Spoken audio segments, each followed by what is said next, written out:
Dongle data project का प्रयोग करने वाले लोगों का सबसे ज़्यादा प्रश्न हमारे पास आता है कि हार्ड ड्राइव कौन सी यूज़ की जाए। मार्केट में आपके लिए 3 हार्ड ड्राइव अवेलेबल हैं। Number 1 SSD, number 2 internal hard drive और नंबर 3 एक्सटर्नल हार्ड ड्राइव। तीनों टाइप की हार्ड ड्राइव होती हैं, मार्केट में अवेलेबल हैं।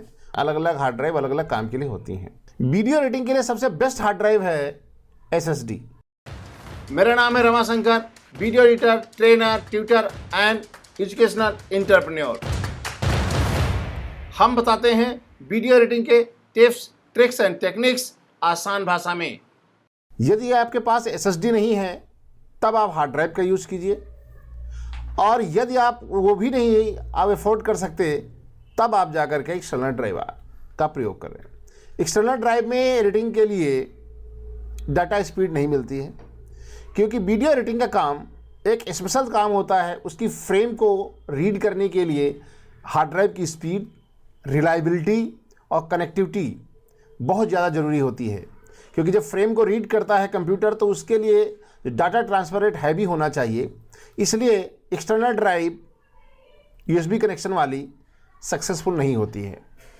उसके बाद आती है हार्ड ड्राइव, वो USB से ज़्यादा बेटर होती है, और वो DB PAL तक तो ठीक था, लेकिन HD और 4K के लिए HD में भी आप कहीं ना कहीं काम कर सकते हैं, लेकिन 4K एडिटिंग में इंटरनल ड्राइव कभी काम नहीं करेगी। तो आपको यदि 4K एडिटिंग करनी है तो SSD ही प्रयोग करनी है, इंटरनल ड्राइव काम नहीं करेगी। इंटरनल ड्राइव में SATA कनेक्शन होता है, उसमें भी आपको यह ध्यान रखना है कभी भी पार्टीशन करके यूटिलाइज ना करें। ये डोंगल डाटा का प्रयोग कर रहे हैं तो पार्टीशन करके कभी भी ना प्रयोग करें कि एक हार्ड ड्राइव आपने 2 TB की ले ली है, उसमें एक C ड्राइव बना लिया और एक आपने डाटा के लिए रखने के लिए बना लिया है। तो क्योंकि हार्ड ड्राइव एक ही है, प्रोसेसिंग एक ही है, तो उसमें आपको वो डाटा स्पीड मैच नहीं करेगी, वो काम नहीं करेगी। और यदि आप इंटरनल ड्राइव यूज़ कर रहे हैं तो पार्टीशन मत करिएगा। आपने क्या किया, 2 TB या 4 TB की इंटरनल ड्राइव ले लिया और उसको 2 पार्टीशन कर लिया, वहीं से आप फुटेज भी एक्सेस कर रहे हैं और वहीं से डेटा भी एक्सेस कर रहे हैं, तो आपका कंप्यूटर स्लो चलेगा। और SSD यदि आपने ले रखी है तो ऑपरेटिंग सिस्टम के लिए SSD का ही प्रयोग करें, और यदि आपके पास बजट है तो डेटा रखने के लिए 1 TB की SSD आप प्रयोग करें, वो बेस्ट है। तो इस वीडियो में हम आपको बताना चाहते हैं SSD कम से कम डेटा नहीं रख सकते हैं तो OS तो SSD में रखिए।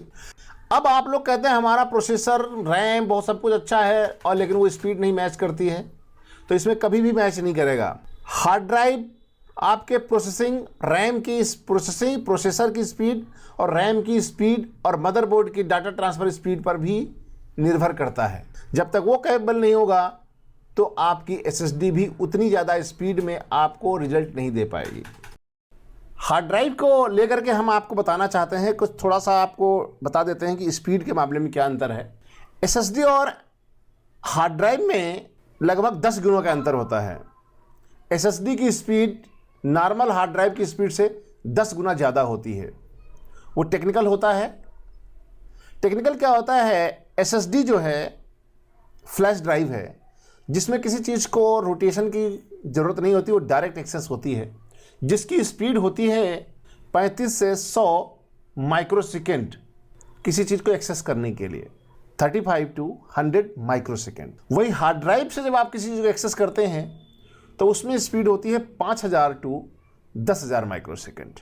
ये टेक्निकल अंतर है। और जो डाटा ट्रांसफ़र रेट का अंतर होता है, SSD जो है लगभग 300 Mbps से लेकर के 40 GB पर सेकंड तक डाटा ट्रांसफ़र कर सकती है, जिस हिसाब की आपके पास SSD है तो।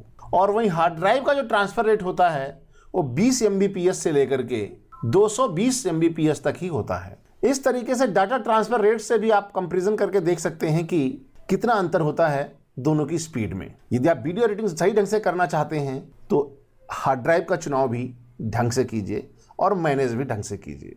एक्सटर्नल ड्राइव तो कभी यूज ही मत करिएगा डेटा रखने के लिए या वीडियो रखने के लिए, कि वो कभी भी ना तो कैपेबल है, ना तो रिलायबल है, और ना तो उसमें स्पीड होती है।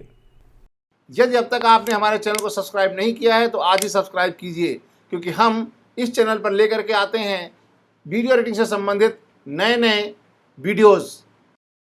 यदि आपने बेल आइकन हिट करेंगे तो आपको उसका नोटिफिकेशन मिलेगा, जिसका फ़ायदा आपको मिलेगा, क्योंकि वीडियो में होते हैं बहुत सारी इन्फॉर्मेशन, बहुत सारा अनुभव और बहुत सारी सूचनाएं